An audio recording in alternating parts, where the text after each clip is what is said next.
Bismillah ar-Rahman ar-Rahim. This is the first lecture of a series of 4 lectures on the thyroid gland. Today we are going to speak about anatomy, physiology, and developmental abnormalities of the thyroid gland. My name is Dr. Ayman Abdullah Rabu. I am professor and the head of the endocrine surgery unit at Ain Shams University. By the end of this lecture, we should be able to describe the anatomical locations of the thyroid gland of adult human, also to describe the blood supply, innervation of the thyroid gland, lymphatic drainage of the thyroid gland, know about the cells responsible for the hormonal production in the endocrine system, understand the development of the thyroid gland and some of the embryological derivatives and abnormalities of the development of the thyroid gland. In a cross-section of the neck, we can recognize that the thyroid gland lies in the first layer of the 3 layers of the cervical viscera, present underneath the muscles of the neck, and it is directly related to the trachea, which is the second layer of the visceral layers of the neck. And then at the posterior aspect of this visceral layer we find the esophagus, which makes the neck classified into 3 layers.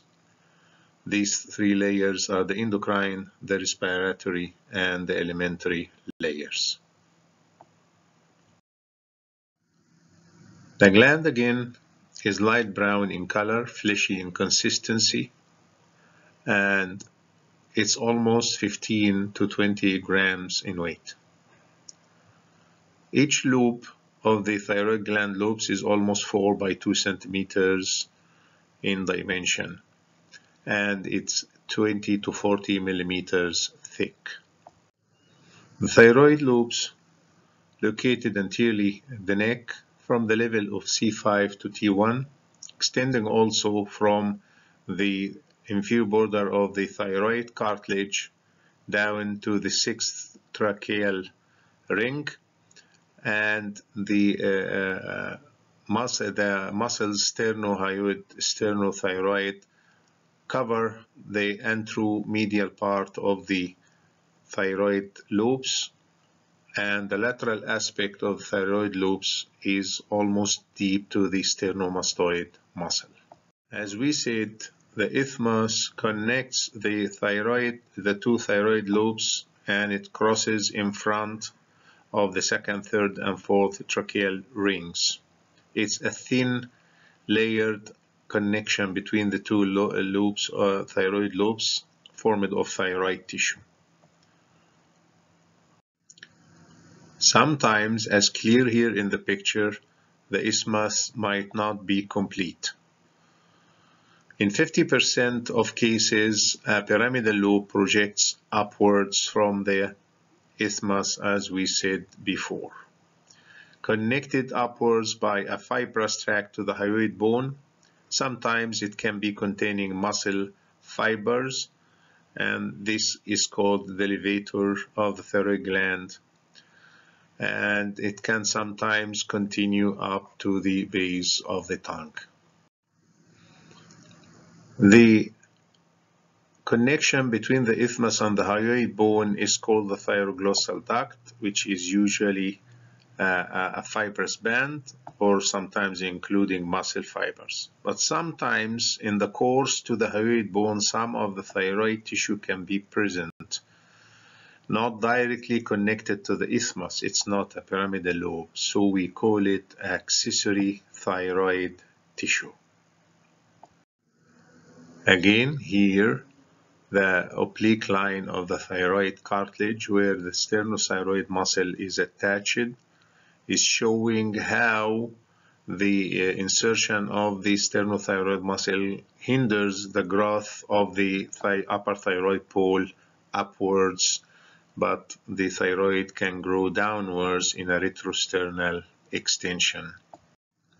Here is a lateral view plain X-ray of the skull and the neck, showing how a huge goiter can grow downwards into the retrosternal position rather than grow upwards, because it's hindered by the insertion of the sternothyroid muscles. It cannot grow upwards, but it rather grows downwards and backwards, as seen here in the picture.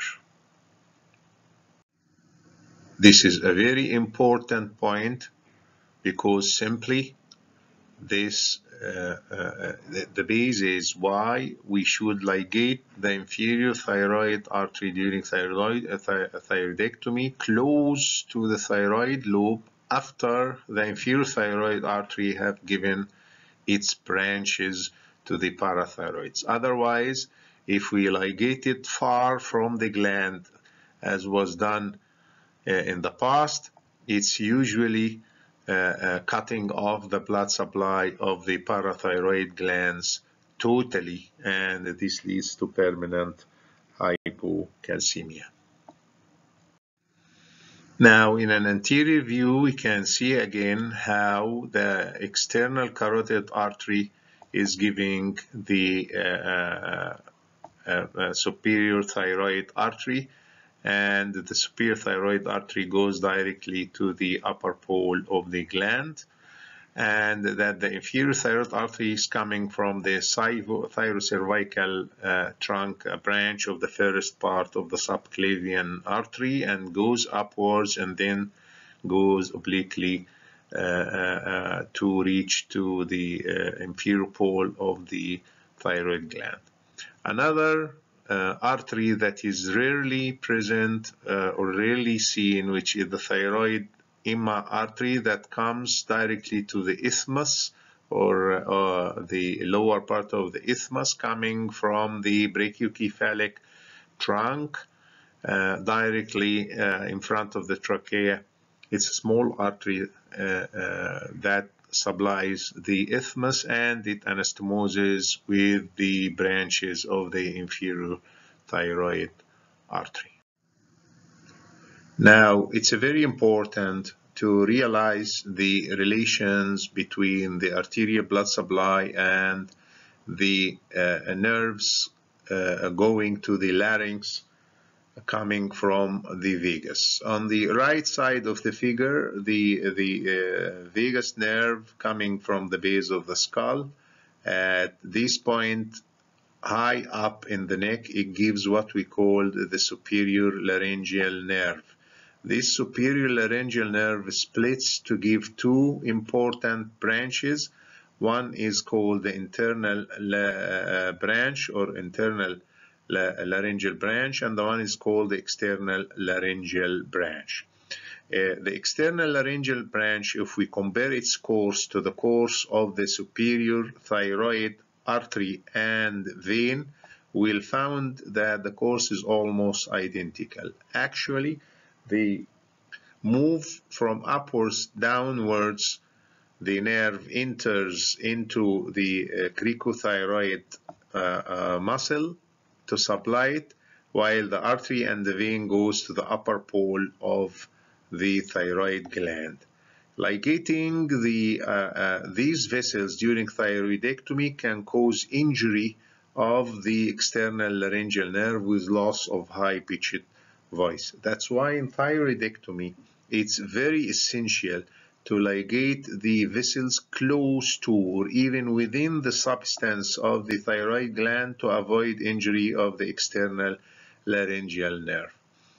The vagus nerve continues its course downwards between the common carotid artery and the internal jugular vein, where it goes down into the mediastinum to give two important nerves, one on the right and one on the left, namely the recurrent laryngeal nerve. And the recurrent laryngeal nerve curves up again to go to supply the larynx, and it's intimately related to the thyroid gland posteromedial aspect and the parathyroid glands and the inferior thyroid artery, and we will see it in the next slide. If we look here in this slide, we'll find that the vagus coming down and goes into the mediastinum, where it gives the recurrent laryngeal nerve on both sides.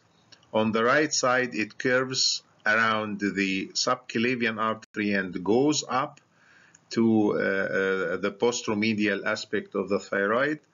And on the left side, it goes downwards and it curves around the arch of the aorta and goes up.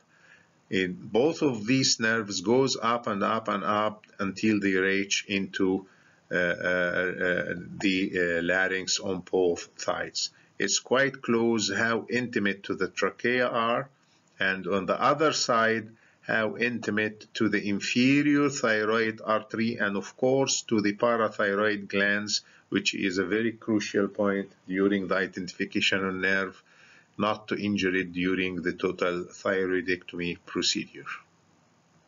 Now, if we look for the venous drainage of the thyroid gland, we will know that the superior thyroid artery is intimately related to a superior thyroid vein. The superior thyroid vein goes upwards and drains into the internal jugular vein, the main vein of the neck. And sometimes there is a tiny, short, directly transverse vein goes from the thyroid gland to the internal jugular vein, namely the middle thyroid vein. Then there is a group of veins coming from the inferior pole of the thyroid lobes and the isthmus. They are usually 2 to 4 veins. We call it the inferior thyroid veins. It goes down to what we call the brachiocephalic vein. It's a large transverse vein in the superior mediastinum. So we have a pair of a superior thyroid vein, a pair of middle thyroid veins that sometimes are not present, and 2 to 4 veins called inferior thyroid veins going to drain into the brachiocephalic vein or the innominate vein in the mediastinum.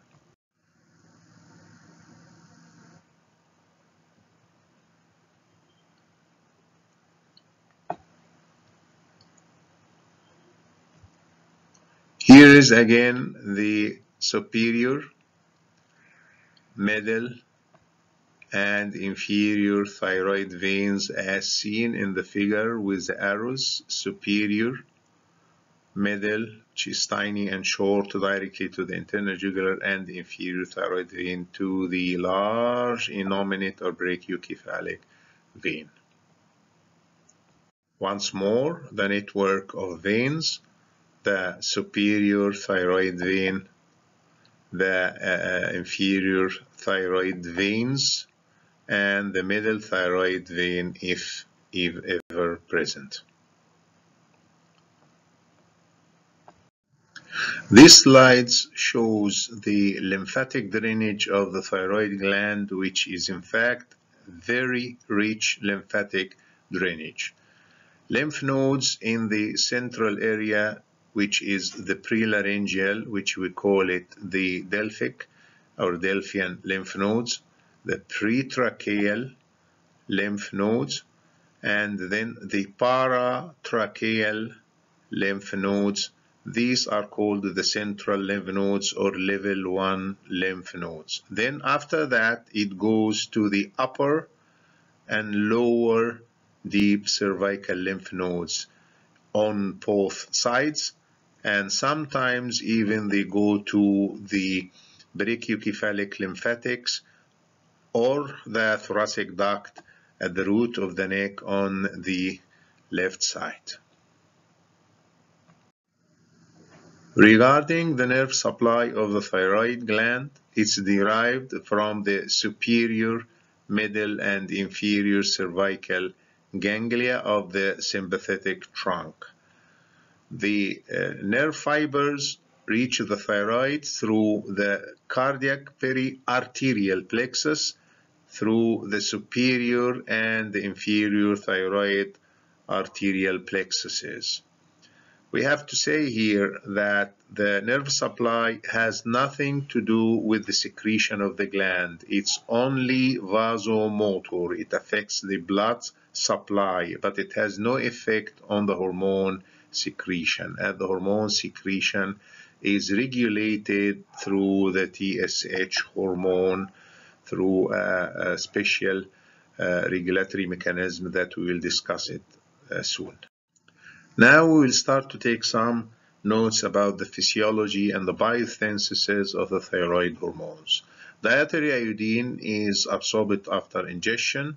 An active transport mechanism and uptake of iodine by the thyroid gland takes the iodine, which is oxidized, and then it's connected to the thyroglobulin or iodination of the thyroglobulin, where it is combined with tyrosine to make mono and diiodotyrosine. Coupling of the mono and diiodotyrosine results in the formation of triiodothyronine or tetraiodothyronine, which is the thyroxine T4 and the T3. This is stored in the thyroglobulin or in the thyroid follicles. By proteolysis, the release of this hormone into the circulation takes place. As we will know in a while, the major part of the hormone in the circulation is in the less active or inactive form, the T4 or the thyroxine, and the active form, which is activated in the peripheral circulation into T3, again, is far less in amount in the circulation. These hormones act on the different tissues in the body. When the levels becomes elevated in the body, it sends a negative feedback mechanism to the pituitary hormone gland, which decreases the release of the TSH stimulating hormone. On the contrary, if the level or there is a need to increase the level of the hormones, their level is low in the circulation, there is an activation of the thyroid stimulating hormone through a thyroid releasing hormone secreted from the hypothalamus, activates the pituitary to activate the thyroid stimulating hormone to stimulate the thyroid to secrete the T3 and T4. So the need is assessed by a long negative feedback mechanism and a short negative feedback mechanism. If the hormone rises, the hypothalamus feels and the pituitary feels. The hypothalamus will stop secreting the thyroid stimulating hormone releasing hormone, and the pituitary will stop the thyroid stimulating hormone. If the hormone decreases down, both the hypothalamus and the pituitary will feel.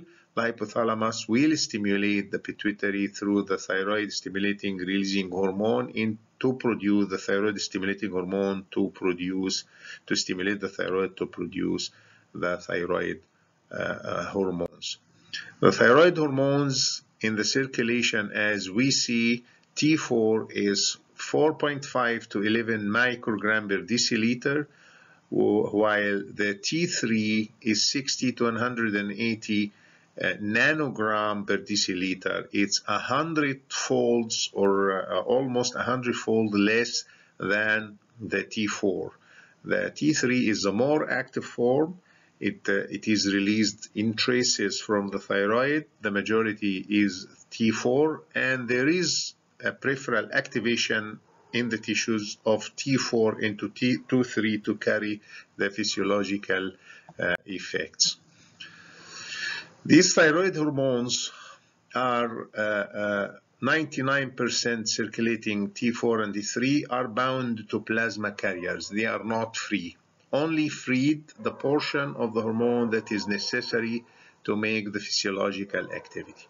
It's 75% bound to a thyroxine binding globulin, and to a lesser extent, which is 10 to 15%, by thyroxine binding pre-albumin, or albumin itself in 7%, and other high density lipoproteins.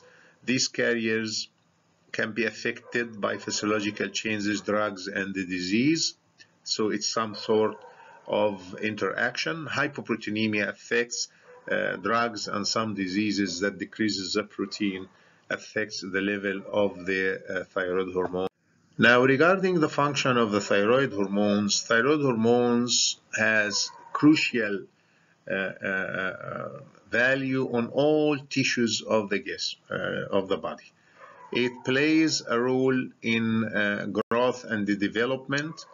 It sustains differentiation and growth, stimulates formation of proteins, essential of the normal brain development, and it's essential for the childhood growth.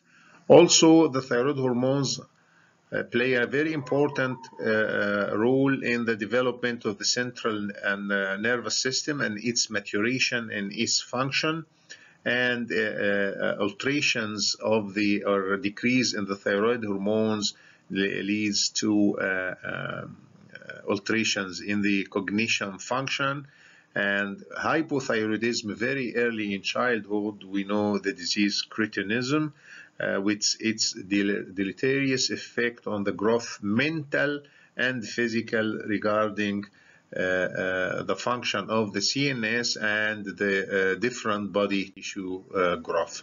Also, it's essential for the maturation and the development of the female reproductive system, bone growth, and even on the basis of cellular metabolism, the activity of mitochondria is regulated by the thyroid hormone. So it's essential in all metabolic activities, plus the growth of the different tissues, CNS, bone, and all other tissues. Also, the T3 increases the oxygen consumption by most of the peripheral tissues, which will explain to us many of the things that happen during thyrotoxicosis in the circulation. In fact, the thyroid gland is the first endocrine gland to develop in the embryo. It starts development almost by day 24, and actually it develops from a median endodermal thickening in the floor of the primordial pharynx. This thickening soon forms a small outpouching called the thyroid primordium. The thyroid primordium, a small outpouching, as we said, here it is seen in the embryo in this area. As the growth of the embryo goes on, the embryo and the tongue grow. The developing thyroid starts to extend or to descend downward in the neck, and it passes ventrally to the developing hyoid bone. Then, for a short time or for some time in the embryo, the thyroid remains connected to the base of the tongue by a narrow tube, the Thyroglossal duct. Here is again the foramen cecum, where the tongue is developed, started to develop here, and still the thyroid primordium is connected to the base of the tongue. As we see here, this is the developing hyoid bone, where the thyroid will start to descend ventral to the hyoid bone as it goes down. At first, as was seen in the previous picture, this thyroid primordium is hollow, but soon it becomes solid and it divides into a right and left lobe, which grow more and more, and the connection between them becomes thin, which is the isthmus, and it goes down to lie in front, this isthmus in front of the second and third tracheal rings, and by the 7th week almost the definitive shape and the final site of the thyroid gland in the neck are achieved by this 7th week.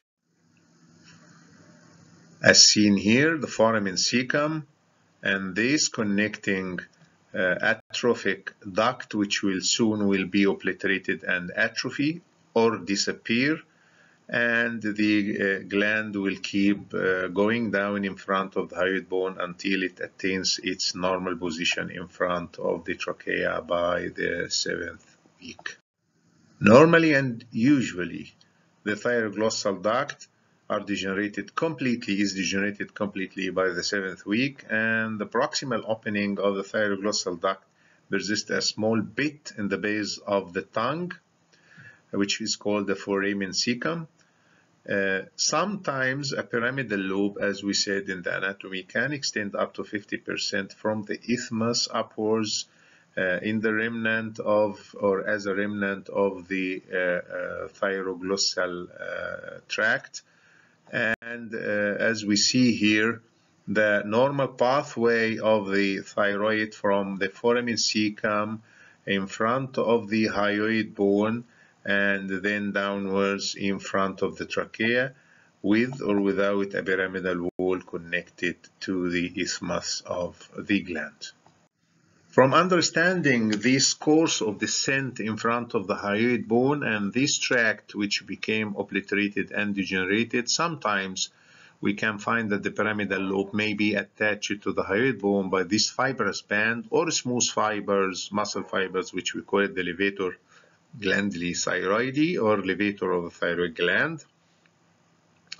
And the persistent part of the distal end of the thyroglossal duct can persist sometimes as development.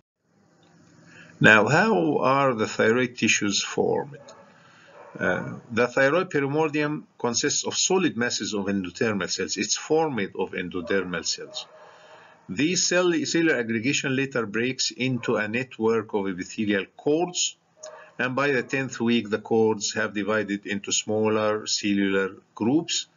A lumen soon form in each cell cluster, which becomes aggregated in a single layer around the lumen, which is the thyroid follicle. By the 11th week, also colloid starts to appear inside this lumen, forming typically the thyroid follicle. And iodine concentration and sensitive thyroid hormone can be demonstrated as early as the 11th week. Now, through this diagram, let us try to understand what are the developmental abnormalities of the thyroid gland. During its descent, the thyroid gland descent can be arrested at any level from the foramen cecum throughout its course, or even it can go down more than the regular course. So the thyroid can be ectopic. It can be at the base of the tongue, in the tongue substance, suprahyoidal, in front of the hyoid bone, infrahyoidal. It can be, even goes more to be retrosternal goitre, not present in front of the trachea at all, completely down. And here we have to differentiate between two terms, which we'll discuss further in the next slides. The difference between ectopic thyroid and ectopic thyroid tissue. If the thyroid gland is present in its normal position and there is accessory or thyroid tissue in the course of the thyroglossal tract, we call it ectopic thyroid tissue. But if the thyroid gland itself is arrested in its growth at any place of its course or goes down more to be retrosternal, it's called ectopic thyroid gland. So there is ectopic thyroid gland and there is ectopic thyroid tissue. Now, another developmental abnormality in the development of the thyroid is the thyroglossal duct, cyst, and sinuses. We said that the thyroid perimordial is having a lumen and it goes down the thyroid. It forms the thyroglossal tract. This thyroglossal tract soon becomes obliterated, then it atrophies. Sometimes it doesn't atrophy. Sometimes the lumen is not fully obliterated. Failure of obliteration of part of this thyroglossal tract can lead into a cyst formation in the course of this tract, which we call it the thyroglossal duct cyst.